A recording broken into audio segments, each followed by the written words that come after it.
I'm going to show you a couple of common household items that can help you get a campfire going no matter what the conditions. I'm going to show you how something as common as steel wool and a 9-volt battery can instantly get you a fire. Check out how quick this 9-volt battery ignites the steel wool with just a single touch. Also, I'm going to show you how a couple of common household snacks can help extend your fire even if it's really wet outside or just plain nasty and you can't find any good tinder. I also want to go over just a couple of the basics when building any fire. The worst mistake people make is they go and they try to start a fire off of a single match or with a lighter and some gigantic log.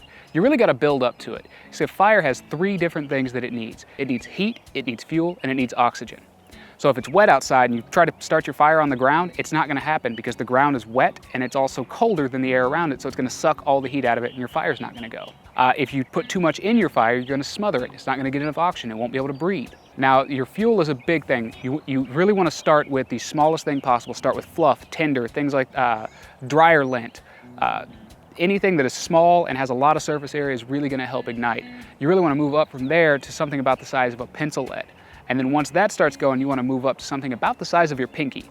And then from there, you want to go to the size of your index finger. Then you want to go to the size of 2 fingers, all the way up to the size of a wrist, and then up to your logs. If you follow these steps and you go step by step and you don't really jump the gun, you shouldn't have any problems getting a fire going. All right, guys, so what I've got here is a very basic teepee style fire. Nothing fancy, just something to get a fire going. What I'm going to show you today is how to start this fire without a lighter or without any matches.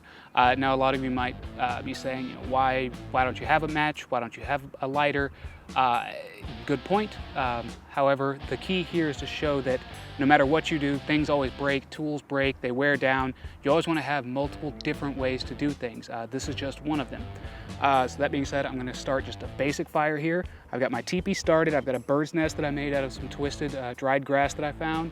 I've got some very small twigs. I'm going to build up around it. I'm actually going to take my steel wool. I'm going to fluff it up, get it nice and fluffy. The more surface area there is on this, the faster and the hotter it will burn, the more likely you will be to have fire. Another key thing to keep in mind here is safety. It's been raining out here for the last couple of weeks, off and on, which is kind of unheard of out here in Austin. The ground is nice and wet, but I still don't want to run the chance of starting a grass fire. It could be very, very bad. So I found a nice flat rock here, and I built a small fire pit around it to try and keep everything contained.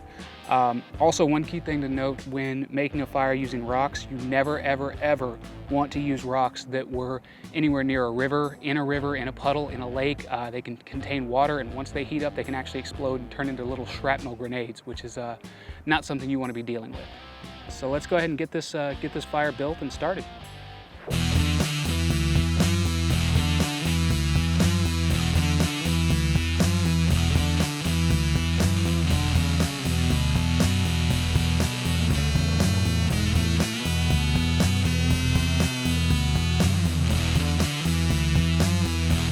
All right, so this is a very basic, very ugly teepee style fire, and I'm just going to show you, watch how quickly this ignites with just a touch of a 9-volt battery.